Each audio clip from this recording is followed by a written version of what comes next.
വിശുദ്ധ ബൈബിളിലെ ഉൽപ്പത്തി പുസ്തകത്തിലെ ഇസഹാക്കിന്റെ ഭവനത്തിലേക്ക് നമുക്ക് കടന്നു ചെല്ലാം. അവിടെ യാക്കോബ് തന്റെ പിതാവായ ഇസഹാക്കിനെയും സഹോദരനായ ഏസാവിനെയും കബളിപ്പിച്ച് അനുഗ്രഹം കൈവശമാക്കുന്നത് എങ്ങനെയെന്ന് കണ്ടറിയാം.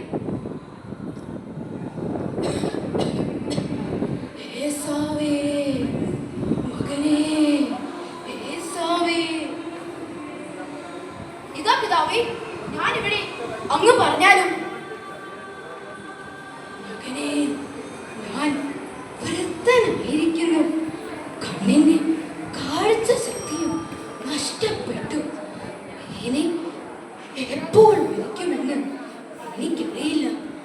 അതുകൊണ്ട് നീ എത്രയും വേഗം കാട്ടിൽ ചെന്ന് വേട്ട ഇറച്ചി കൊണ്ടുവാ. എന്നിട്ട് വേണം മരിക്കുന്നതിന് മുമ്പ് എനിക്ക് നിന്നെ അനുഗ്രഹിക്കാം.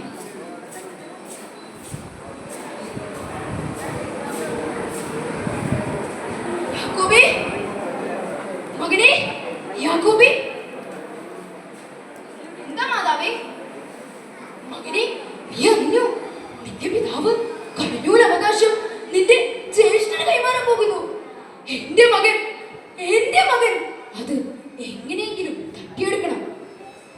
അതിനമ്മേ, എന്റെ ജ്യേഷ്ഠൻ രോമാവൃതനല്ലേ? ഞാനോ രോമമില്ലാത്തവൻ. പിതാവിനെ തൊട്ടു നോക്കുകയോ സ്പർശിക്കുകയോ ചെയ്താൽ അനുഗ്രഹത്തിന് പകരം ശോഭമായിരിക്കും എനിക്ക് ലഭിക്കുക. ഇല്ല മകനെ, നിന്റെ സഹോദരന് വേണ്ടി ആട്ടിൻ രോമം കൊണ്ടുണ്ടാക്കിയ ഉപായമാ. നീ ഇത് ധരിച്ച് പിതാവിന്റെ അടുത്ത് ചെല്ലണം. നീ വേഗം ചെന്ന് ആട്ടിൻപത്തികളിൽ നിന്ന് 2 കൊഴുത്ത ആട്ടിൻകുട്ടികളെ കൊണ്ടുവാ. നിന്റെ പിതാവിന്റെ ഇഷ്ടപ്പെട്ട രീതി ഞാൻ പാകപ്പെടുത്തി തരാം. വേഗം ചെല്ല്.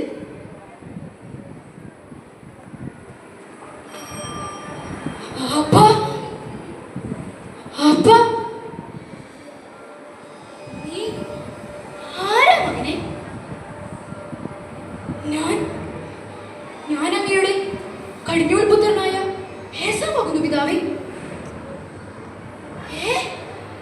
ഏസാവോ?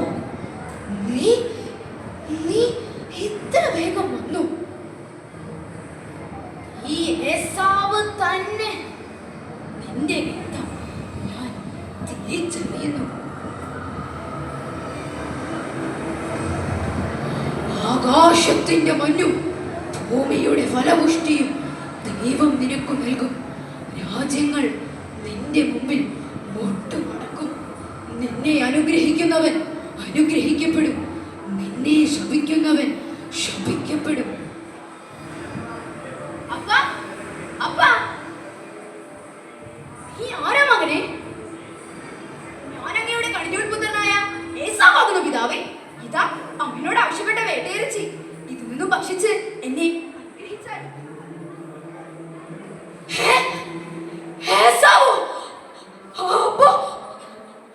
അപ്പോ ആരെയാണ് ഞാൻ അനുഗ്രഹിച്ചു വിട്ടത്?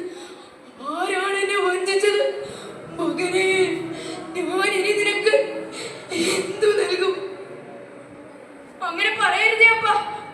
ഈ മകനെ കൂടി അങ്ങ് അനുഗ്രഹിക്കും പിതാവേ.